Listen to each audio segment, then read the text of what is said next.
Gordon was resting in a siding. Sometimes, he thought, it's really tiring to be such a large and splendid engine. One does have to keep up appearances so. Beep, beep, beep, beep. Hello, fat face, whistled Henry. What cheeks, spluttered Gordon. That Henry is too big for his wheels. Fancy speaking to me like that. Me, who has never had an accident.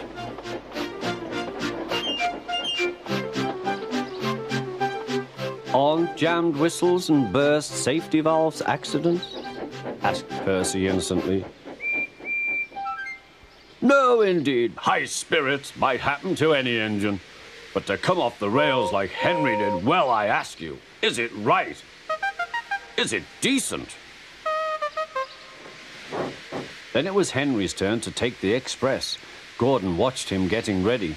Be careful, Henry. You're not pulling the flying kipper now. Mind you keep on the rails today.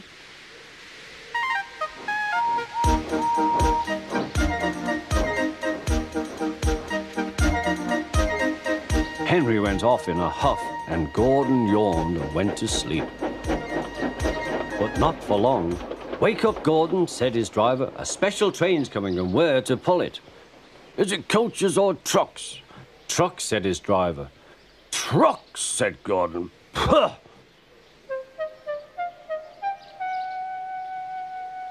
Gordon's fire was slow to start, so Edward had to push Gordon to the turntable to get him facing the right way.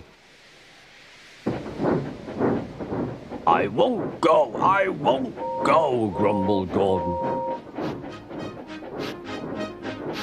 Don't be silly, puffed Edward. At last Gordon was on the turntable. The movement had shaken his fire. It was now burning nicely and making steam. Gordon was cross and didn't care what he did. He waited till the table was halfway round. I'll show them, he hissed. He moved slowly forward to jam the table, but he couldn't stop himself and slithered into a ditch. Ooh, she hissed. Get me out! Get me out! Not a hope, said his driver and fireman. You're stuck, you silly great engine. Don't you understand that? They telephoned the Fat Controller. So Gordon didn't want to take the special train and ran into a ditch. What's that you say? The special's waiting. Tell Edward to take it, please. And Gordon? Oh, leave him where he is. We haven't time to bother with him now. On the other side of the ditch, some little boys were chattering. Coo, doesn't he look silly? They'll never get him out. They began to sing. Silly old Gordon fell in a ditch, fell in a ditch, fell in a ditch. Silly old Gordon fell in a ditch, all on a Monday morning. Gordon lay in the ditch all day. Oh dear, he thought, I shall never get out.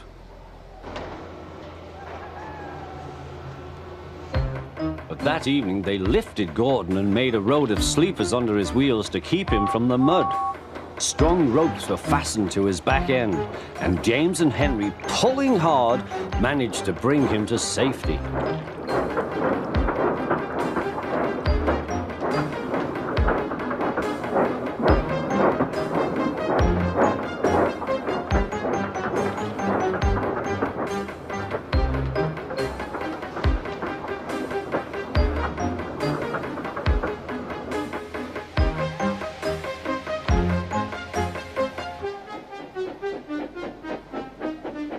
Late that night, Gordon crawled home, a sadder and wiser engine.